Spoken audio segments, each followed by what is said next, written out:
राधे राधे दोस्तों, आज हम आपको सुनाएंगे एक रानी की कहानी जो मैना के अंडे से पैदा हुई। रानी मैनावती की कहानी। अगर आप हमारे चैनल पर नए हैं तो प्लीज़ हमारे चैनल को सब्सक्राइब करें, वीडियो को लाइक करें और शेयर करें। बहुत समय पहले की बात है। एक नगर में एक बंजारा और उसकी पत्नी बंजारन रहते थे। यूं तो उनके पास किसी चीज की कोई कमी नहीं थी। उनके पास सुख सुविधाओं के सारे साधन थे। फिर भी बंजारा और बंजारन बड़े दुखी रहते थे क्योंकि उनकी कोई संतान नहीं थी। वैद्य, हकीम, पूजा पाठ उन्होंने सारे उपाय करके देख लिए थे। फिर भी बंजारा और बंजारन को संतान सुख प्राप्त नहीं हुआ था। बंजारा तो अब हार मान चुका था कि उसे अपनी संतान ही पूरा जीवन काटना पड़ेगा, परंतु उसकी पत्नी बंजारन का दिल नहीं मानता था। वह हमेशा प्रभु की भक्ति में लगी रहती थी। उसे लगता था कि भगवान उसकी विनती एक न एक दिन जरूर सुनेंगे और उसकी सोनी गोद भर देंगे। बंजारा हमेशा अपनी पत्नी से कहता था, अरे भाग्यवान, अब बस भी करो। कितनी बार ईश्वर से मांगोगी? अगर भगवान की यही मर्जी है कि हम निसंतान ही रहें तो यही सही है। परंतु बंजारन बंजारे की एक नहीं सुनती थी। वह रोज बंजारे के काम पर जाने के बाद पूजा पाठ में लगी रहती थी और भगवान से उसकी सोनी गोद भरने की प्रार्थना किया करती थी। जो समय बचता था उसमें वह घर में आने वाले पक्षियों को दाना डालती और दाना चुगते हुए पक्षियों को दिन भर निहारती रहती थी। एक बार की बात है, एक तोता मैना का जोड़ा उसकी छत पर आया और घोंसला बनाकर वहीं रहने लगा। घोंसले में मैना ने एक अंडा दिया था। तोता मैना रोज सुबह भोजन की तलाश में उड़ जाते थे और शाम होने पर वापस अपने घोंसले में आ जाते थे। बंजारन रोजाना यह देखा करती थी। एक दिन ऐसा हुआ कि तोता मैना का जोड़ा शाम को लौटकर घोंसले में नहीं आया। यह देखकर बंजारन बहुत परेशान हो गई। उसने कई दिनों तक तोता मैना के वापस आने की राह देखी, परंतु तोता मैना फिर कभी घोंसले में वापस नहीं आए थे। अब तो वह बंजारन ही तोता मैना के उस अंडे की निगरानी करने लगी थी। वह दिन भर बैठकर अंडे को ऐसे निहारती रहती जैसे अंडे में पल रहा बच्चा खुद उसका ही हो।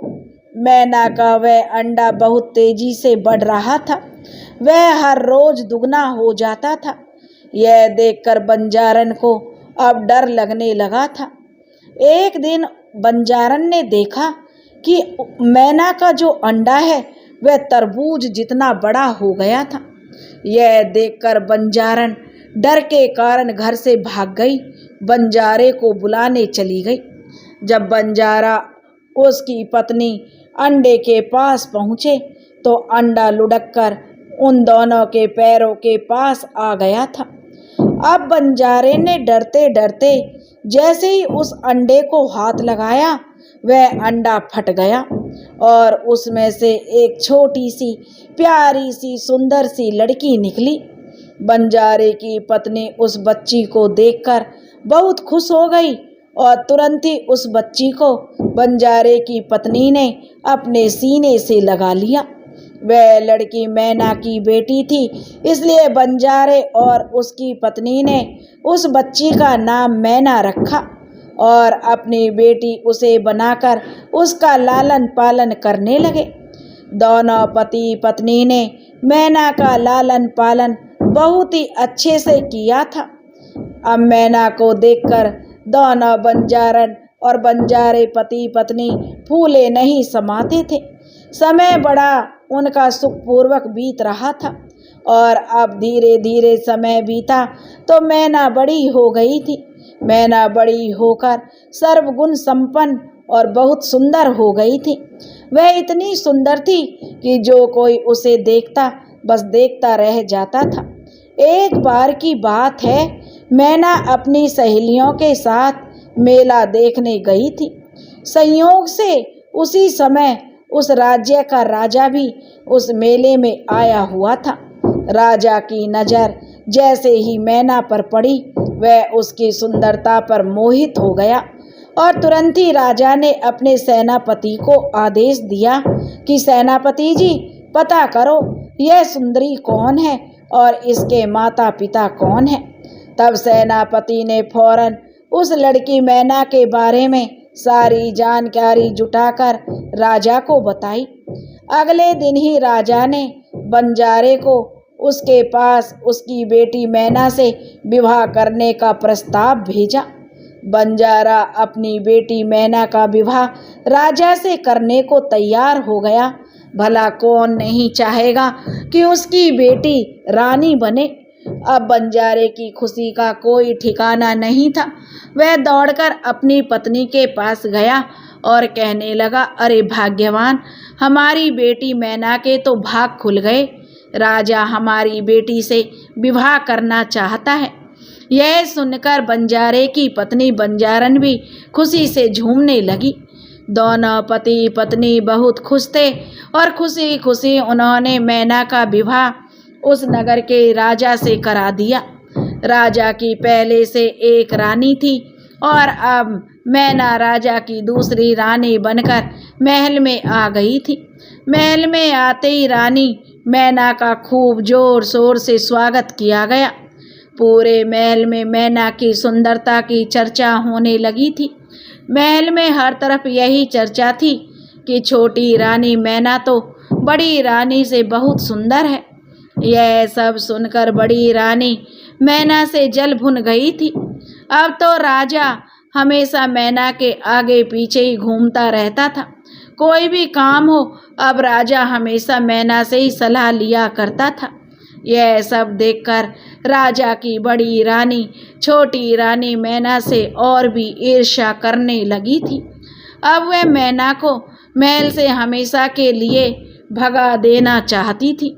यह सोचकर एक दिन बड़ी रानी ने मैना से पूछा और कहने लगी, मैना, तुम तो हमारी तरह इंसान के पेट से नहीं आई हो। तुम तो किसी जादू की तरह अंडे से बाहर आई हो। तुम्हारी जान किसमें है? मैना ने बड़ी रानी से कहा, दीदी, जैसे सभी इंसानों की जान उसके हृदय में होती है, उसी तरह से मेरी जान मेरे हृदय में ही है। तब बड़ी रानी ने कहा, देखो मैना, मैं तो तुम्हारी बड़ी बहन जैसी हूँ। मुझे यह जानने की बड़ी इच्छा हो रही है कि तुम्हारी जान किसमें है। देखो मैना, अब तुम रानी बन गई हो और राज परिवार के लोगों पर हमेशा जान का खतरा बना रहता है। इसलिए मैना, मैं जानना चाहती हूँ तुम्हारी जान किसमें है, ताकि तुम्हारी जान को खतरा होने पर मैं तुम्हारी रक्षा कर सकूं। मैना बड़ी ही भोली भाली थी। वह बड़ी रानी की चाल को नहीं समझ पाई और बड़ी रानी को मैना ने अपनी सारी बातें बता दी। मैना ने बड़ी रानी को बताया कि दीदी, मेरे मायके के आंगन में एक कुआं है। उस कुएं में एक लकड़ी का बक्सा है। उस लकड़ी के बक्से में एक छोटी सी डिबिया है। उस डिबिया में मोतियों की चमकती हुई एक माला है और उसी माला में मेरी जान है। सारी बातें जानकर बड़ी रानी ने मैना से कहा, मैना, फिर तो तुम्हारी जान बहुत सुरक्षित जगह पर है, लेकिन सावधान रहना, हम रानियों के तो अनेकों दुश्मन होते हैं और हमेशा जान का खतरा बना रहता है। यह कहकर बड़ी रानी वहाँ से अपने कक्ष में चली गई। मैना चुपचाप बैठी बड़ी रानी की कई बातों के बारे में सोच रही थी। तभी वहाँ पर राजा आ गया और मैना ने कहा कि राजा ने पूछा, रानी मैना, किन ख्यालों में खोई हुई हो, जरा मुझे भी तो बताओ। तब मैना ने कहा, महाराज, अगर मैं मर जाऊं तो मुझे ना तुम जलाना मत। राजा ने कहा, रानी यह कैसी बातें कर रही हो मैना तुम आज। तब मैना ने राजा से कहा, महाराज मरना तो एक दिन सबको है, परंतु आज मैं अपनी सारी इच्छाएं आपको बताना चाहती हूँ। तब रानी मैना ने राजा से कहा, महाराज जब मैं मर जाऊं तो मेरे शरीर को जलाना नहीं बल्कि एक महल बनाकर उसके आंगन में मेरे शरीर को रख देना और उस महल के चारों ओर ऊंची ऊंची दीवार बनवा देना ताकि उस महल के अंदर कोई प्रवेश ना कर सके। और हाँ महाराज, महल के अंदर एक बगीचा भी बनवा देना और खाने के लिए ढेर सारा अनाज और ज़रूरत का सारा सामान भी रखवा देना। तब राजा ने रानी मैना से कहा, बस रानी अब शांत हो जाओ, जब तक मैं जिंदा हूँ तुम्हें कोई नहीं मार सकता और मैं हमेशा तुम्हारे साथ रहूँगा। यह कहकर राजा ने रानी मैना को गले लगा लिया। तब राजा ने देखा कि रानी मैना तेज बुखार में तप रही है। राजा ने तुरंत राजवैद्य को बुलवाया और रानी मैना का उपचार करने को कहा। राजवैद्य ने कुछ जड़ी बूटियां रानी मैना को घोल कर पिलाईं और फिर राजा के पास जाकर कहा, महाराज खुशखबरी है, छोटी रानी माँ बनने वाली है। यह सुनकर राजा खुश हो गया और अपने गले में पड़ी सोने की माला उतारकर राजवैद्य को उपहार स्वरूप दे दी। पूरे राज्य में खुशी की लहर दौड़ गई। राजा की यह पहली संतान थी, क्योंकि राजा की पहली रानी को अभी कोई बच्चा नहीं हुआ था। राजा बहुत खुश था और अब वह रानी मैना को और भी ज़्यादा प्यार करने लगा, उसकी बहुत ही देखभाल करने लगा। यह सब देखकर बड़ी रानी और भी ज़्यादा रानी मैना से जलने लगी। अब वह मैना को जल्दी से जल्दी राजमहल से हटाना चाहती थी। तब बड़ी रानी ने अपनी नौकरानी से कहा कि तुम तुरंत गोताखोर को बुलाओ। नौकरानी ने गोताखोर को बड़ी रानी के पास बुलवा दिया। बड़ी रानी ने गोताखोर से कहा, तुम तुरंत मैना रानी के मायके जाओ और जब उसके माता पिता घर में ना हो तो तुम मौका पाकर उसके घर में घुस जाना। घर के आंगन में एक कुआं है, उस कुएं में लकड़ी का एक बक्सा है और उस बक्से में एक छोटी सी डिबिया है। उस डिबिया को निकालकर मेरे पास ले आओ। मैं तुम्हें उस डिबिया के बदले में मुंह मांगा इनाम दूंगी। गोताखोर रानी की बात सुनकर मैनावती के मायके की तरफ चल दिया। रानी ने गोताखोर से यह भी कहा कि पर एक बात ध्यान रहे, अगर तुम इस कार्य में असफल रहे या किसी को कानो कान पता चला, मैं तुम्हें जान से मरवा दूंगी। रानी का सख्त आदेश पाकर गोताखोर जो मैना रानी के मायके चला गया और मौका पाकर जल्दी ही गोताखोर ने जो घर के आंगन के कुएं से लकड़ी का बक्सा निकालकर उसमें पड़ी छोटी सी डिबिया को निकाल लिया। डिबिया के बक्से से निकलते ही उधर छोटी रानी मैना की तबीयत खराब हो गई। गोताखोर ने वह डिबिया महल में आकर बड़ी रानी को दे दी। इधर छोटी रानी मैना की तबीयत और बिगड़ गई, उसकी सांसें ऊपर नीचे होने लगी। बड़ी रानी अब उस डिबिया में से मोतियों की माला निकालकर गले में पहन ली और जोर जोर से हंसने लगी, क्योंकि अब मैना की जान बड़ी रानी के हाथों में थी। बड़ी रानी ने माला पहनते ही जो छोटी रानी मैना मूर्छित अवस्था में चली गई। राजा ने तुरंत राजवैद्य को बुलाया।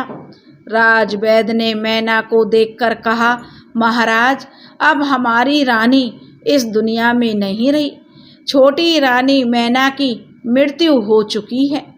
इतना सुनते ही महाराज फूट फूट कर रोने लगे और पूरे महल में मातम सा छा गया। थोड़ी देर बाद राजा का मंत्री राजा के पास आया और राजा से कहने लगा, महाराज, अब छोटी रानी के अंतिम संस्कार का समय आ गया है। अब हमें छोटी रानी के शरीर को जलाने के लिए ले जाना होगा। तब राजा ने मंत्री से कहा, नहीं नहीं मंत्री, हम रानी मैना के शरीर को नहीं जलाएंगे। नगर के बाहर एक दूसरा महल बनवाओ और उसके आंगन में रानी मैना को बिस्तर सहित रखवा दो और उस महल के चारों ओर से ऊंची ऊंची दीवारों से उसे घेर दो ताकि उसमें कोई प्रवेश ना कर सके। साथ ही महल में ढेर सारा खाने पीने का सामान और सुख सुविधाओं की सारी चीज़ें रखवा दो। यही हमारी छोटी रानी, दिल से प्यारी रानी की अंतिम इच्छा थी।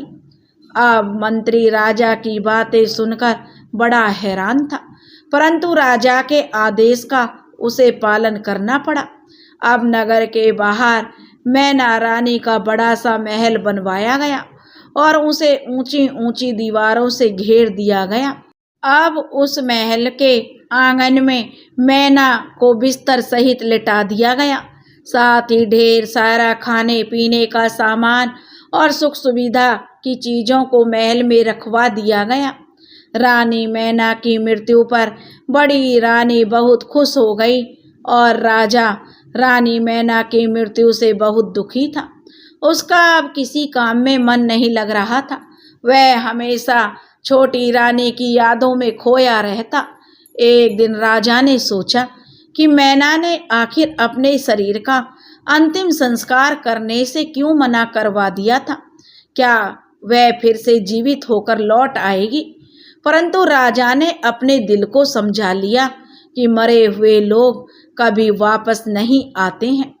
राजा अब छोटी रानी मैना की याद में मैना के महल के चारों ओर रोज चक्कर लगाया करता था।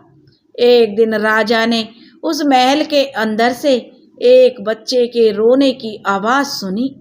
यह आवाज़ सुनकर राजा हैरान था कि महल के अंदर बच्चा कहाँ से आ गया। बच्चे को देखने के लिए राजा महल के अंदर घुस गया। तब राजा ने देखा रानी मैना का मृत शरीर आंगन में बिस्तर पर पड़ा हुआ है और उसकी बगल में एक छोटा सा बच्चा रो रहा है। राजा ने जैसे ही उस बच्चे को अपनी गोद में उठाया, बच्चा चुप हो गया। थोड़ी देर बाद राजा की गोद में ही वह बच्चा खेलने के बाद सो गया। राजा ने उस बच्चे को मैना की बगल में सुला दिया और महल से वापस बाहर निकल आया था। अगले दिन राजा बच्चे को देखने के लिए फिर से छोटी रानी मैना के महल में घुस गया। राजा ने देखा कि बच्चा महल के आंगन में खेल रहा है। राजा ने उस बच्चे को गोद में उठा लिया।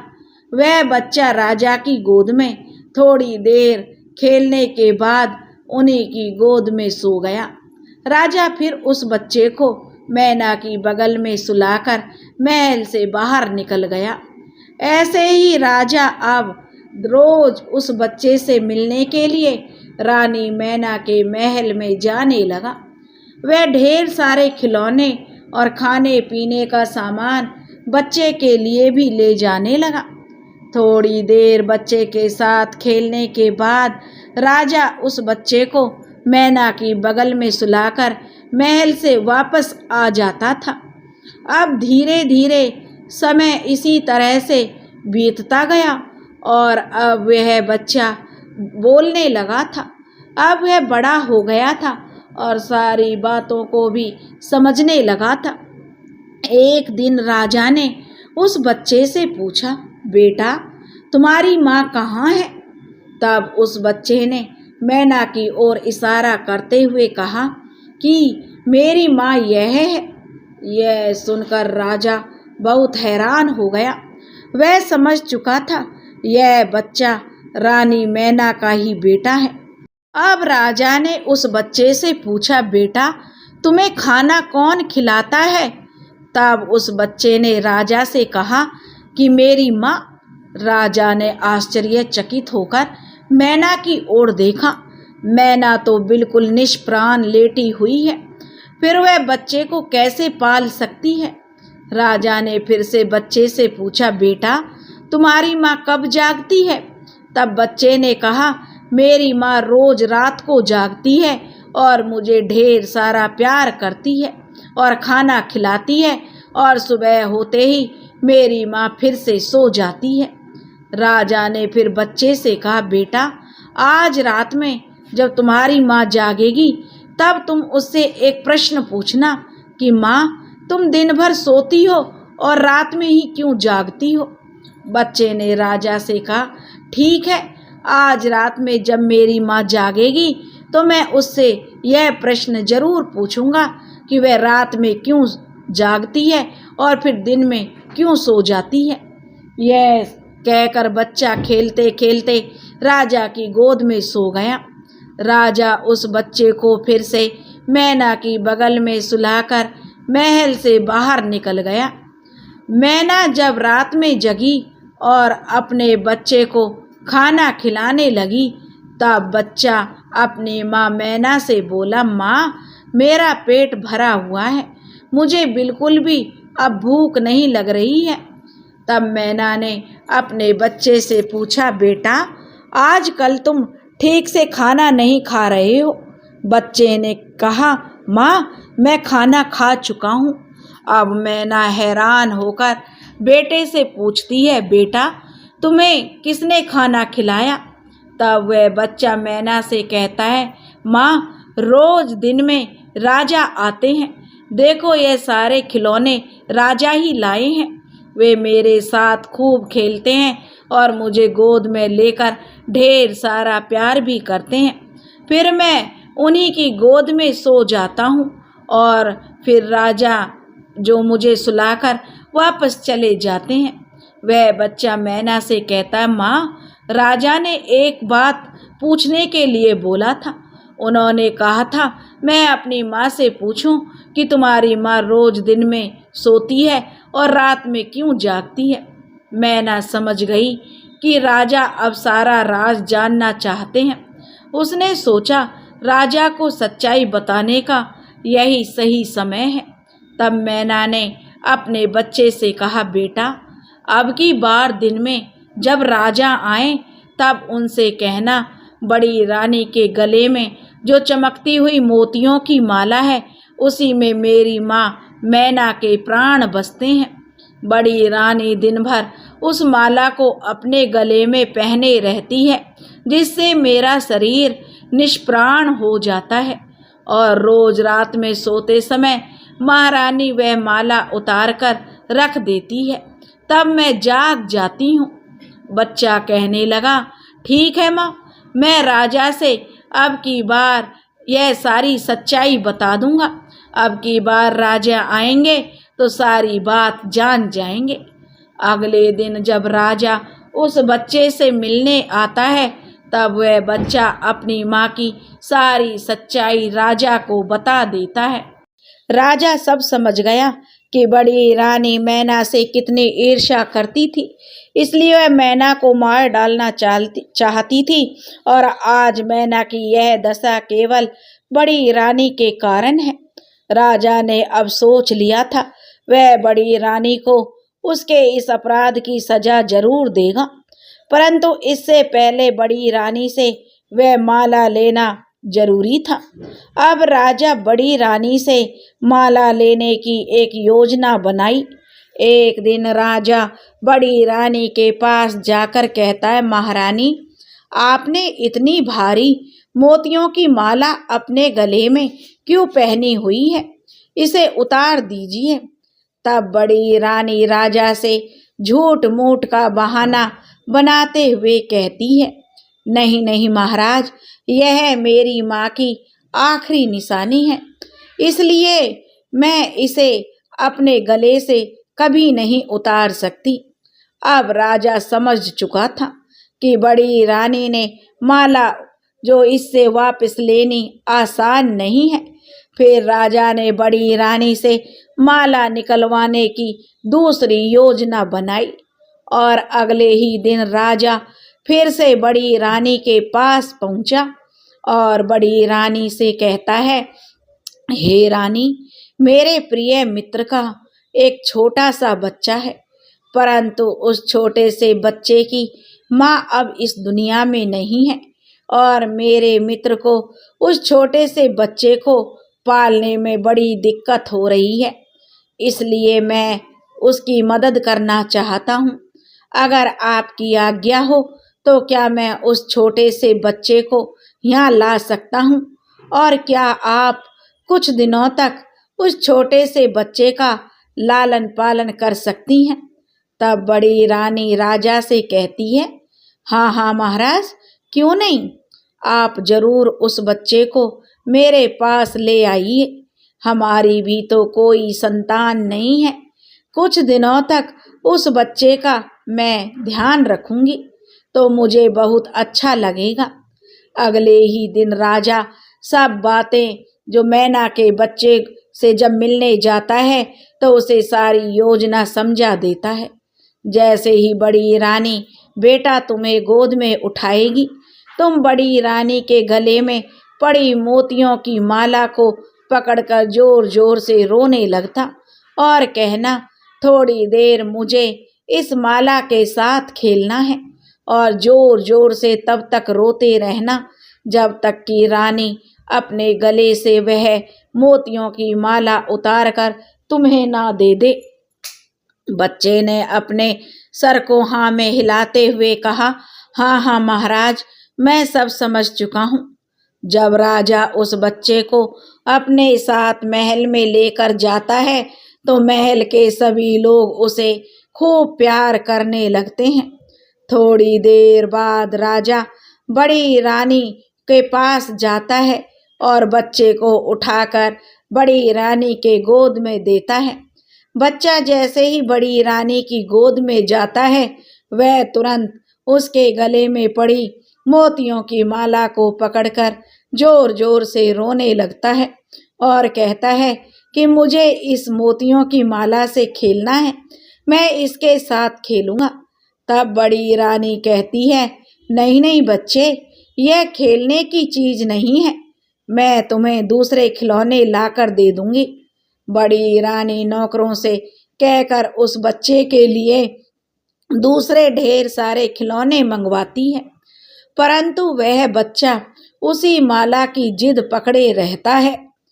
वह धरती पर लोट लोट कर जोर जोर से दहाड़े मारने लगता है और जोर जोर से रोता है। तब राजमहल के सभी लोग वहां पर इकट्ठे हो जाते हैं और सभी उस बच्चे को बहलाने और चुप कराने में लगे हुए थे, परंतु बच्चा माला की रट लगाए हुए रोता ही जा रहा था। ऐसा लग रहा था मानो माला नहीं मिली तो रोते रोते बच्चा अपनी जान न गंवा दे। तभी योजना के अनुसार राजा वहां पर आ जाता है और रानी से कहने लगता है, महारानी, आप क्यों बच्चे को जो ऐसी बच्चों जैसी हरकत कर रही हो? देख नहीं रही हो आप बच्चा कितना रो रहा है? आप इस राज्य की महारानी हैं और एक मामूली सी मोतियों की माला के लिए आप भी बच्चों की तरह जिद कर रही हैं। सोचिए महारानी, अगर इस बच्चे को कुछ हो जाता है तो लोग क्या कहेंगे? राज्य में आपकी क्या इज्जत रह जाएगी? अब राजा की बात सुनकर बड़ी रानी सोच में पड़ जाती है कि सच में अगर बच्चे को कुछ हो गया तो राज्य में उसकी प्रतिष्ठा चली जाएगी। रानी ने सोचा कि थोड़ी देर के लिए यह माला बच्चे को खेलने के लिए दे देती हूँ। जब बच्चे का दिल इस माला से भर जाएगा तब मैं तुरंत ही इस माला को ले लूंगी। बड़ी रानी मोतियों की माला अपने गले से निकालकर उस बच्चे को दे देती है। वह बच्चा मोतियों की माला हाथ में लेकर आंगन में घूम घूम कर खेलने लगता है। थोड़ी देर मोतियों की माला से खेलने के बाद उस बच्चे ने चुपके से उस माला को लाकर महाराज को दे दिया। राजा के हाथ में वह माला आ जाती है तो राजा तुरंत उस माला जो मोतियों की होती है उसे लेकर रानी मैना के महल में आ जाता है और उस माला को रानी मैना के गले में डाल देता है। वह माला पहनते ही मैना रानी जाग जाती है। राजा तुरंत मैना को अपने गले से लगा लेता है। मैना राजा को सारी बात बताती है और कहती है, महाराज, वह छोटा सा बच्चा आपका ही बेटा है। राजा मैना से कहता है, मैं सारा सच जान चुका हूँ रानी।